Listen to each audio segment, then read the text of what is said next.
जैसे पित्ते की infection acute inflammation cholecystitis होती है, इसी तरह जिगर की नाली की जो इन्फ्लेमेशन होती है इसको कोलेंजाइटिस बोलते हैं। पेंक्रियाज में अगर इन्फ्लेमेशन करेगा, पेंक्रियाज की डक्ट में स्टोन अगर फंस गया तो फिर पेंक्रियाटाइटिस होगा। गाल स्टोन्स की वजह से गाल ब्लैडर का कैंसर हो सकता है।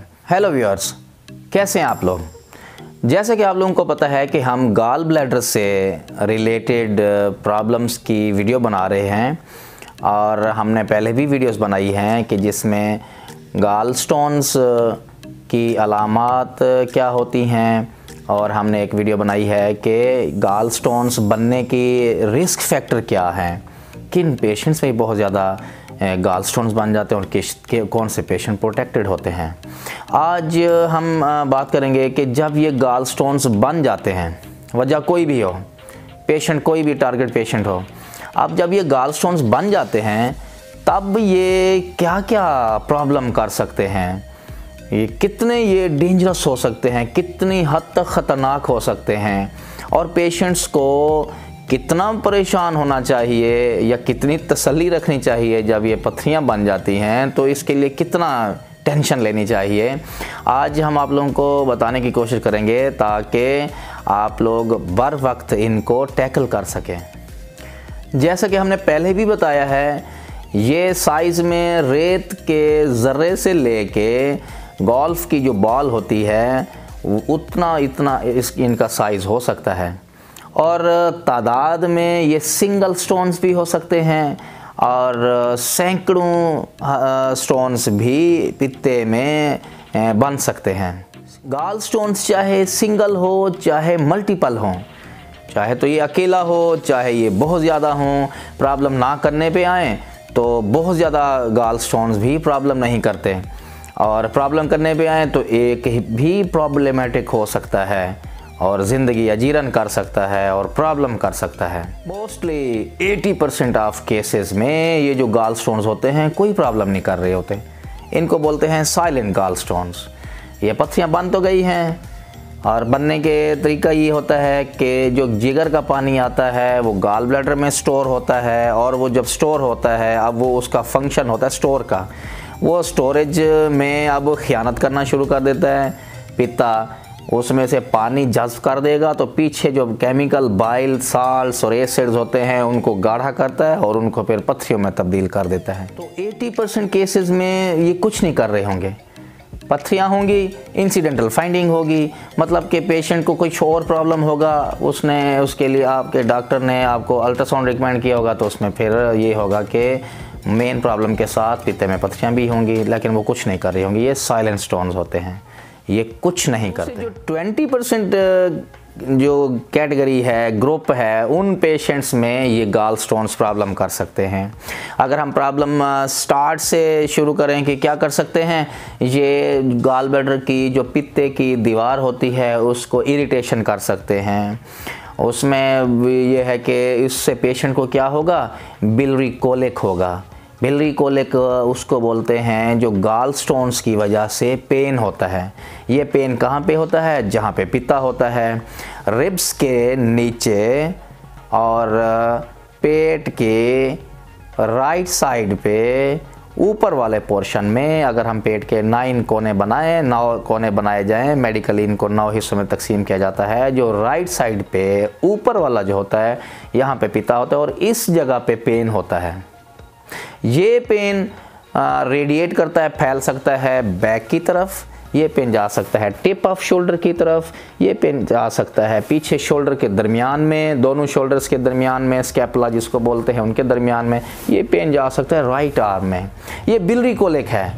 ये ऐसा पेन नहीं है जो कम्स एंड गोस होता है और जाता है कोलिक, क्योंकि अंतड़ियों वाला पेन से रिलेटेड उसको ये टर्म होती है जो यूज़ होती है। ये पेन डल सा पेन होता है, ग्रेजुअली स्टार्ट होता है और फिर काफ़ी देर रहता है, घंटे तक रह सकता है, आधे घंटे से 2-4 घंटे तक ये पेन रह सकता है, और फिर ये उसके बाद फिर काफ़ी देर रहने के बाद ये रिसीड्स कर जाता है, ये ख़त्म हो जाता है।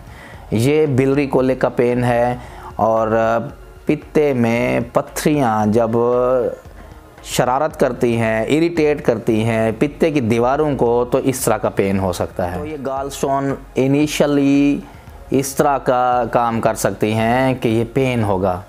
बहुत सारे पेशेंट इसी तरह कंडीशन में रहते हैं, थोड़ा सा पेन होता है और ये पेन ज़्यादातर एग्रावेट हो जाता है, ज़्यादा हो जाता है जब फैटी डाइट लेते हैं, कोलेस्ट्रॉल वाली, तली हुई, घी वाली, इस तरह की कोई चीज़ लेते हैं तो ये पेन उस वक़्त फिर ज़्यादा होता है। उसकी वजह यही होती है जब खाना मैदे से हो के ड्यूडेनम में, अंतड़ियों के पहले पोर्शन में जब जाता है तो पित्ता उस वक़्त उसने ये काम करना होता है, उसने सुकड़ना होता है।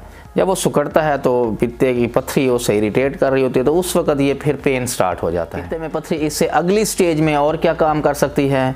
अगली स्टेज में ये कर सकती है कि जब ये पित्ते में पथरी जो होती है, पित्ते का जो मुंह होता है, जो नेक गर्दन सी बनी हुई होती है, और वहाँ पे आके अगर पथरी फंस जाए, जब पथरी वहाँ पे आके फंस जाए, इसलिए ये मैटर नहीं करता कि बहुत सारी पथरियाँ हैं या फिर सिंगल पथरी है।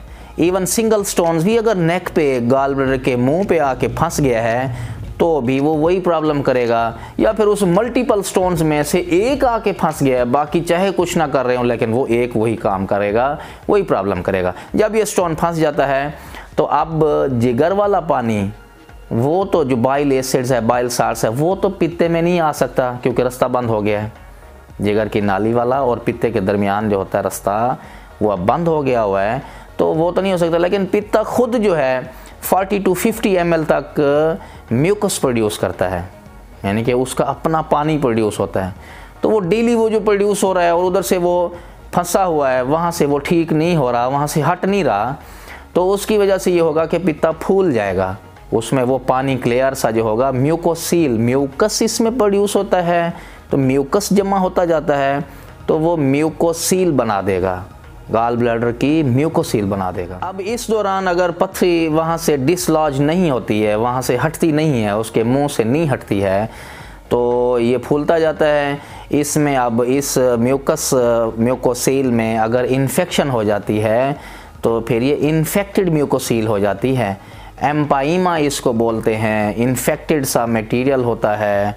एम्पाइमा और पित्ता इसमें सूजा हुआ होता है, फूला हुआ होता है, फ्रेजाइल सा हो चुका होता है, तो ये फिर म्यूकोसील से अब एम्पाइमा गाल ब्लैडर बन जाता है कि अब उसमें जो म्यूकोसील क्लियर सा फ्लूइड था, अब वो पस सा बन गया हुआ है उसमें, और इन्फेक्टेड सा और पस वाला मटेरियल, इसको एम्पाइमा गाल ब्लैडर बोलते हैं। इस दौरान भी पथरी अगर वहाँ से नहीं हट रही है तो अब एम्पाइमा गाल ब्लैडर इन्फेक्टेड है, तो अब वो गाल ब्लैडर क्योंकि सूजा हुआ है, फूला हुआ है, नॉर्मल इसकी थिकनेस होती है जैसे 3 mm तक, 3 mm से नीचे तक इसकी थिकनेस होती है, जो दीवार होती है जो गाल ब्लैडर की, और इससे ज़्यादा हो जाती है, फूल जाती है, 5 mm, 6 mm, 7 mm, इससे भी बढ़ जाती है। तो अब ये जो इन्फेक्शन होती है ये पित्ते की दीवारों में जाना शुरू हो जाती है, फिर ये पित्ता गैंग्रीनस हो जाता है, गल सड़ जाता है। एम्पाइमा से अगली स्टेज आती है, पथरी अब भी वहाँ से डिसलॉज नहीं हुई है, तो ये एम्पाइमा गाल ब्लैडर से फिर अब गैंग्रीनस गाल ब्लैडर हो जाता है। इसकी फिर लास्ट स्टेज आएगी गैंग्रीनस गाल ब्लैडर से, अब ये परफरेट हो जाएगा, फट जाएगा ये पित्ता, क्योंकि अब दीवार, वो गैंग्रीनस का मतलब है कि वो दीवार डेड हो गई है, वहाँ ब्लड सप्लाई रुक गई उसकी, उसको खून नहीं मिल रहा, उसकी दीवार गल सड़ गई है, तो अब वो फटती है। तो अब फिर ये होता है कि जो वो इन्फेक्टेड जो बाइल होती है, जो पस होती है, अब वो पित्ते की दीवारों से, पित्ते की कैविटी से, थैली में से निकल के अब वो पेट में फैल जाती है। पेरिटोनाइटिस इसको बोलते हैं, बिलरी पेरिटोनाइटिस बोलते हैं। परफोरेशन ऑफ गाल ब्लैडर की वजह से ये होता है। ये इसकी नॉर्मल प्रॉब्लम, थोड़े से प्रॉब्लम से लेके बढ़ता बढ़ता ये इस कंडीशन तक आ जाता है, और ये फिर लाइफ एंड डेथ की सिचुएशन होती है, एमरजेंसी सिचुएशन होती है। तो ये वो प्रॉब्लम है कि अगर पित्ते की पथरी पित्ते के मुंह के ऊपर आके फंस जाए तो ये कंडीशन यहाँ से स्टार्ट होती है। और ये जो इनिशियल वाली कंडीशन होती है इसको एक्यूट कोलिसिस्टाइटिस बोलते हैं। अब इसने यानी कि एक्यूट कोलिसिस्टाइटिस क्या है, इस सिस्टाइटिस का मतलब है इन्फ्लेमेशन। अब पित्ते की इन्फ्लेमेशन हो गई है, पित्ता फूल गया है, सूज गया है, अब फिर ये है कि डिस्टेंड हो जाता है, फूल जाता है ये। तो एक्यूट कोलिसिस्टाइटिस कब होगी, जब पित्ते की पथरी पित्ते के मुंह पे फंस गई है, तो ये सारे अलामात, सारे प्रॉब्लम पित्ते में होंगे। और ये पित्ता जो है नॉर्मल से फूलेगा, फिर सूजेगा, फिर उसमें पानी था तो उसमें पस बनेगी, फिर वो फटेगा, ये सारी अलामत होती हैं। पेशेंट्स को इस दौरान क्या हो रहा होता है, पित्ते में पथरी जब फंसी हुई है, पेशेंट्स को पहले जो बिलरी कोलिक था सिर्फ पेन हो रहा था, अब उसके साथ बुखार शुरू हो जाएगा, फीवर शुरू हो जाएगा, उसकी पल्स जो है वो रेज हो जाएगी, नॉर्मल से उसकी पल्स रेट ज़्यादा हो जाएगा, हार्ट बीट जो होती है ज़्यादा हो जाएगी, पेशेंट को फीवर होगा, पेशेंट को वोमिटिंग होना शुरू हो जाएगी, पेशेंट को मतली वाली कंडीशन होती है। ऐसी कंडीशन को बोलते हैं कि पित्ते की पथरी का अटैक आया हुआ है और ये इमरजेंसी सिचुएशन होती है। इसके लिए पेशेंट को हॉस्पिटल में एडमिट होना पड़ जाता है। पित्ते में पथरी जब फंसी हुई है, उसके मुंह पर फंसी हुई है, तो इट्स एन इमरजेंसी कंडीशन और इसमें फिर वेट नहीं करते, इसको जल्द से जल्द पित्ते को फिर निकाला जाता है, बजाय इसके कि फिर ये म्यूकोसील में चेंज हो जाए, फिर उससे फिर एम्पाइमा पस वो चेंज हो जाए, फिर उसके बाद डेड होना शुरू हो जाए गैंग्रीनस में, फिर उसके बाद फट जाए।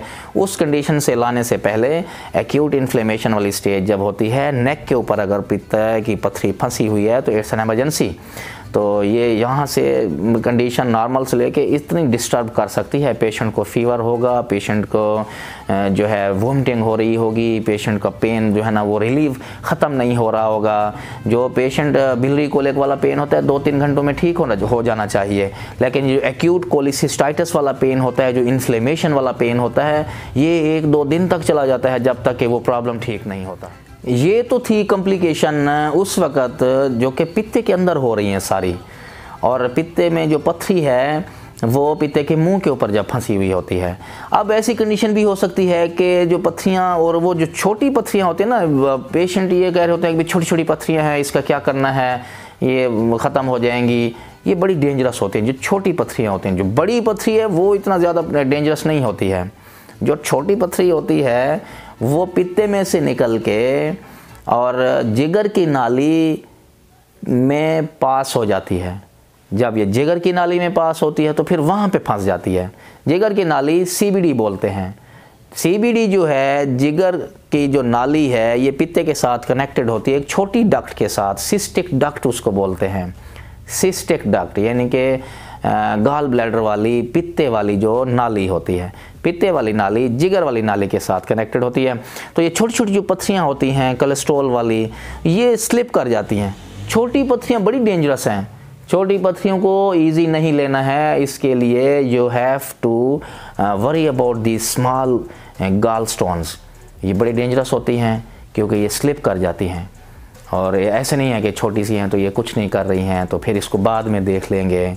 अगर ये प्रॉब्लम कर रही हैं और अब ये अलार्मिंग साइन है कि छोटी छोटी पथरियाँ हैं, तो you must get worry about these small gall stones. तो ये पथरियाँ जब जिगर की नाली में जाती हैं तो अब ये जिगर की नाली की ऑब्स्ट्रक्शन कर देंगे। जिगर से पानी बन रहा है, बाइल बन रही होती है, और वो पित्ते में आके थोड़ी देर के लिए स्टोर रहती है। जब हम चिकनाई वाली कोई चीज़ खाते हैं तो उसको हजम करने के लिए पित्ता सुकड़ता है और वो फिर पानी उसमें आ जाता है। लेकिन अब क्या है, रुकावट बन गई है और जिगर का जो पानी है वो जा नहीं रहा, अंतड़ियों में नहीं जा रहा, ड्यूडेनम में नहीं जा रहा, तो ये ऑब्स्ट्रक्टिव जॉन्डिस कर देगी। ये ऑब्स्ट्रक्टिव जॉन्डिस जब होती है उसमें फिर अलामत और आ जाती हैं। उसमें ये होता है कि आँखों में पीलिया आ जाता है, जल्द में पीलिया आ जाता है, जो पेशाब होता है वो डार्क कलर का हो जाता है, यूरिन जो होता है, और जो पखाना होता है, स्टूल जो होता है वो क्ले कलर का हो जाता है, मटियाले रंग का हो जाता है, क्योंकि अब वो ऑब्स्ट्रक्शन हुई हुई है। तो ये ऑब्स्ट्रक्टिव जॉन्डिस करते हैं। ये ऑब्स्ट्रक्टिव जॉन्डिस उस स्टोन्स की वजह से होता है जो सीबीडी में फंसे हुए होते हैं, जिगर की नाली में जो फंसे हुए होते हैं। और अब ये जो इस जगह पे भी अब वो बाइल रुका हुआ है, रुकावट आई हुई है, वो फूल जाती है जिगर की नाली। अब ये जिगर की नाली जो फूलती है, जो इसमें बाइल होता है, वो इन्फेक्शन अगर कर देता है तो उसमें फिर इसको बोलते हैं कोलेंजाइटिस, यानी कि अब इस जिगर की नाली की भी इन्फेक्शन हो जाती है। जैसे पित्ते की इन्फेक्शन एक्यूट इन्फ्लेमेशन कोलिसिस्टाइटिस होती है, इसी तरह जिगर की नाली की जो इन्फ्लेमेशन होती है इसको कोलेंजाइटिस बोलते हैं। ये कोलेंजाइटिस जब होता है तो इसमें अब क्या अलामत होंगी, इसमें एक ये वाली, क्योंकि ये भी उसी जगह पे ही है, तो ये पेन इन राइट हाइपोकॉन्ड्रियम होगा, पेट के राइट साइड पे ऊपर वाले हिस्से में पेन होगा, साथ पेशेंट को फीवर होगा, फीवर भी कपकपी वाला, राइगर्स एंड चिल्स वाला फीवर होता है, कपकपी तारी होती है, इस तरह का शिवरिंग वाला पेन है, इसको फीवर हो रहा होता है पेशेंट को। तीसरी कंडीशन ये होती है कि पेशेंट को ऑब्स्ट्रक्टिव जॉन्डिस की फीचर्स होती हैं, पीलिया होता है बॉडी पे, आंखों में स्क्लेरा जो होता है, और डार्क कलर के यूरिन होता है, और स्टूल जो होता है क्ले कलर का होता है। अब ये पित्ते की पथरी का अटैक नहीं होता, अब जिगर की नाली में जो पथरी है उसका ये अटैक है, कोलेंजाइटिस उसको बोलते हैं। ये भी इमरजेंसी सिचुएशन होती है। इसमें भी जो है ना, जब तक ये ऑब्स्ट्रक्शन रिलीव नहीं ना होती है उस वक्त तक पेशेंट को प्रॉब्लम रहता है, और फिर पेशेंट के जो है ना बाकी वाइटल्स भी डिस्टर्ब होना शुरू हो जाते हैं, और patient emergency life and death वाली सिचुएशन हो जाती है। तो ये एमरजेंसी सिचुएशन होती है, इसमें जल्द से जल्द पेशेंट को गैस्ट्रोएंटरोलॉजिस्ट के पास रेफ़र किया जाता है। और गैस्ट्रोएंटरोलॉजिस्ट क्या करता है? ERCP करता है। ERCP में ये होता है कि मुंह की नाली के ज़रिए एंडोस्कोप एक कैमरा डाला जाता है, वहाँ से मैदे में जाते हैं, मैदे में से फिर ड्यूडेनम में जाते हैं, अंतड़ी जो होती है। सेकंड पार्ट ऑफ ड्यूडेनम में जिगर की नाली ओपन हो रही होती है, तो सेकंड पार्ट ऑफ ड्यूडेनम से कैमरा और वो डाल के तो वहाँ से जिगर की नाली से पथरी को ट्रॉल डाउन किया जाता है, उसको निकाला जाता है वहाँ से। जब वहाँ से निकलेगा ऑब्स्ट्रक्शन रिलीव हो जाएगी, और फिर कुछ दिनों में ये जो बिलिरुबिन बढ़ी हुई होती है, LFTs जो जिगर के टेस्ट होते हैं वो डिस्टर्ब हुए होते हैं, पीलिया जो बॉडी का होता है, ये फिर 2-4 दिनों में विद इन ए वीक ये फिर सेटल हो जाता है, पेशेंट की ऑब्स्ट्रक्शन रिलीव हो जाती है, पेशेंट का फीवर सेटल हो जाता है, रैगर्स एंड चिल्स वाला फीवर ख़त्म हो जाता है, पेशेंट का जो पेन हो रहा होता है वो सेटल हो जाता है। ये बड़ी इमरजेंसी सिचुएशन होती है, और ये जनरल सर्जन ने नहीं करना होता, ये ERCP ये गैस्ट्रोएंटरोलॉजिस्ट ने करना होता है। तो ये है कि इस कंडीशन से बचना चाहिए। छोटी जो पथरियाँ होती हैं ना उन पर बड़ा ध्यान दें आप, छोटी पथरियों को इजी नहीं लेना है, ये स्लिप कर सकती हैं, फिर जिगर की नाली में जाके फंस सकती हैं, फिर ये ऑब्स्ट्रक्टिव जॉन्डिस करेंगी, फिर उनमें अगर इन्फेक्शन हो गई जिगर की नाली में जो बाइल इकट्ठा हुआ उसमें इन्फेक्शन होगी तो फिर ये कोलेंजाइटिस हो जाता है, उसकी इन्फ्लेमेशन स्टार्ट हो जाती है। ये 2 कॉम्प्लिकेशन तो थी, एक तो पित्ते में पथरी फंसने की वजह से कॉम्प्लिकेशन, एक जिगर की नाली में पथरी फंसने की वजह से कॉम्प्लिकेशन, कोलेंजाइटिस और ऑब्स्ट्रक्टिव जॉन्डिस। तीसरी ये है कि जो लबलबा होता है, जो पेंक्रियाज होता है, उसकी नाली में अगर पथरी फंस जाए, उसकी नाली में पथरी कैसे फंस सकती है? ये जो जिगर की नाली होती है और जो लबलबे की पेंक्रियाज की जो नाली होती है, ये आके दोनों आके आपस में इकट्ठे पहले जुड़ती हैं, स्फिंक्टर ऑफ ओडाई की वजह, वहाँ पे कॉमन एक स्फिंक्टर होता है जो इन दोनों नालियों को जोड़ रहा होता है।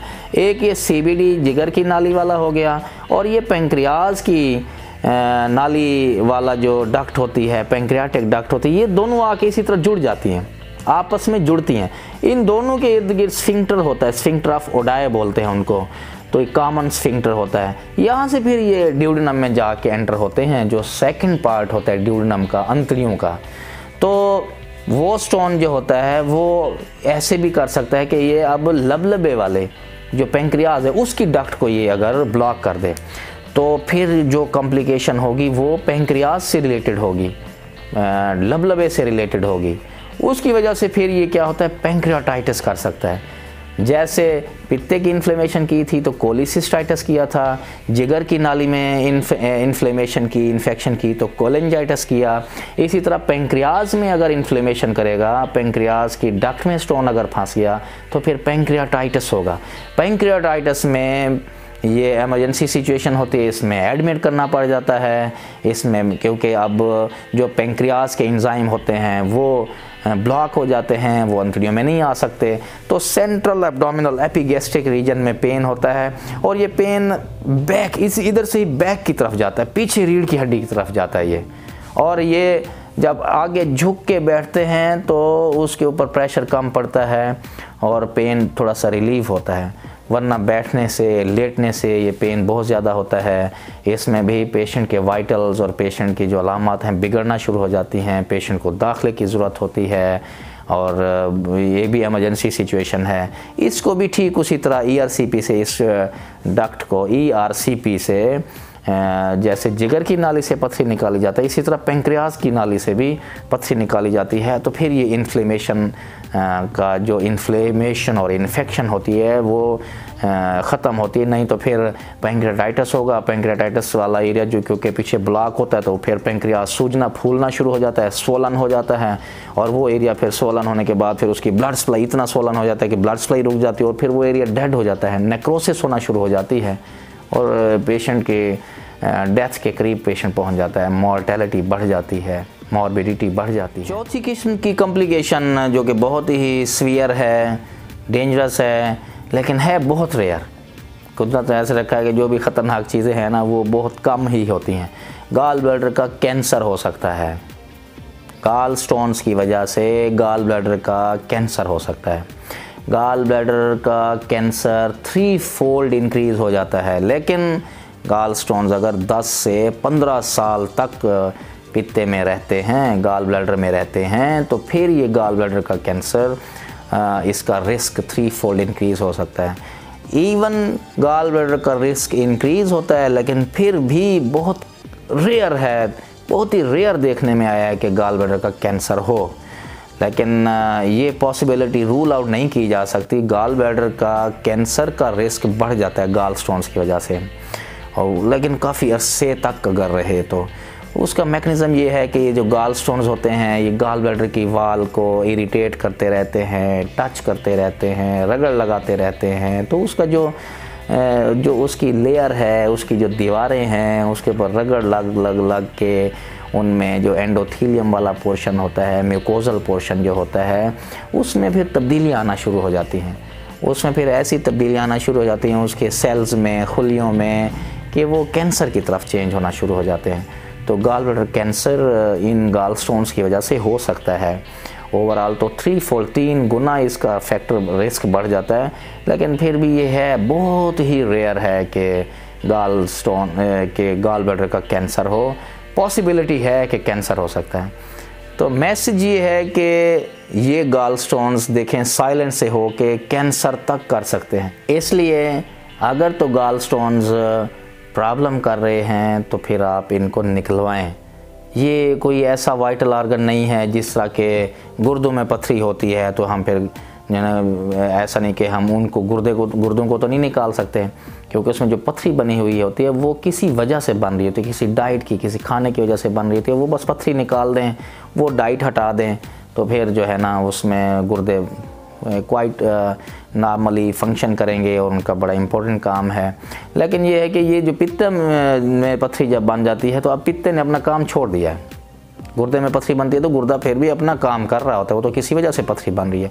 पित्ते में जब पथरी बनती है, पित्ते ने अब अपना काम छोड़ दिया है। अब पहले ये होता था कि इसमें से सिर्फ पथरी निकाल लेते थे, लेकिन फिर ये देखा गया कि ये पित्ते में जो पानी आके जो इकट्ठा होता है वो फिर पथरी में चेंज हो रहा है, जो बाइल आ रही है वो फिर पथरी में चेंज हो रही है। तो ये पित्ता ही है जो पथरी बना रहा होता है। तो इसलिए इस पित्ते को निकाल देते हैं और इसका फंक्शन क्योंकि ख़त्म हो गया हुआ है, इसके बगैर भी patient can live a normal life. और थोड़ी एहतियातें करनी होती हैं। जब पित्ता रिमूव हो जाता है तो उसके बाद क्या एहतियाती तदाबीर करनी है, उस पर एक वीडियो है हमारी, उसका लिंक हम डिस्क्रिप्शन में देखेंगे, वो वीडियो देखिएगा, बहुत हेल्पफुल है। वो पित्ता निकालने के लिए आजकल गोल्ड स्टैंडर्ड ट्रीटमेंट है लेप्रोस्कोपिक कोलिसिस्टेक्टमी। हम अपने पेशेंट्स को लेप्रोस्कोपिक कोलिसिस्टेक्टमी कैमरे वाला ऑपरेशन है वो ऑफ़र करते हैं। ये सेफ़ है। आप अगर आपको ये प्रॉब्लम है और आप इससे परेशान हैं तो आप हमसे रब्ता करें, और हम अपना नंबर भी डिस्क्रिप्शन में देंगे, आप हमसे रब्ता कर सकते हैं फॉर दिस लेप्रोस्कोपिक कोलिसिस्टेक्टमी। कैमरे से पित्ते की पथरी के ऑपरेशन के लिए आप हमसे रब्ता कर सकते हैं। ये थी हमारी आज की वीडियो। उम्मीद है आप लोगों को कुछ अवेयरनेस मिली होगी। इससे रिलेटेड कोई क्वेश्चन है तो आप हमसे रब्ता कर सकते हैं, और वीडियो देखने का बहुत शुक्रिया।